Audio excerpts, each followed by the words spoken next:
साल 2021 जे आख़िरी ॾींहं जे सिज के सॼी दुनिया जियां सिंध जे मुख़्तलिफ़ शहरनि ऐं जामशोरो में सिंधु दरिया जे कंधी वटां अलविदा कयो वियो ऐं नए साल जी आजां कई वई। सिविल सोसाइटी सां ताल्लुक़ रखंदड़ अदीबनि, दानिशवरनि, सहाफ़ियुनि, सियासी समाजी तंज़ीमुनि जे अॻवाननि, शहरियुनि, क़ौमी कारकुननि वॾे अंग में अलमंज़र वटि पहुची कोटड़ी बैराज जे डाउन स्ट्रीम में सिंधु दरिया जी कंधी ते पहुची सिंधु दरिया में गुल निछावर कया।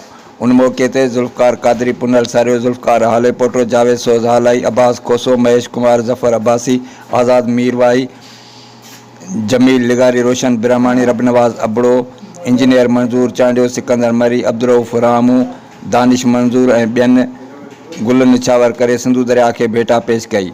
उन मौक़े ते सवें माण्हुनि में औरतूं ऐं ॿारड़ा पिणु वॾे अंग में मौजूदु हुआ। सिंधु दरिया में गुलाब जा गुल निछावर कया विया, मेणबतियूं ॿारे सिंधु दरिया खे भेटा पेश कई वई। उन मौक़े ते गुज़िरियल साल दौरान शौकत हुसैन शोरो, मोहम्मद उस्मान मेमण, मनान चांडियो, पावल जोणेजो जी वफ़ात, नाज़िम जोखियो, डॉक्टर नौशीन शाह जे क़त्ल वारनि वाक़िअनि ते ॾुख जो इज़हार कयो वियो। सिंध जे ॿियनि शख़्सियतनि जे विछोड़े ऐं रोड हादसनि वारनि वाक़िअनि, खूनी वाक़िअनि ते ग़म ऐं ॻणिती पिणु जो इज़हार पिणु कयो वियो।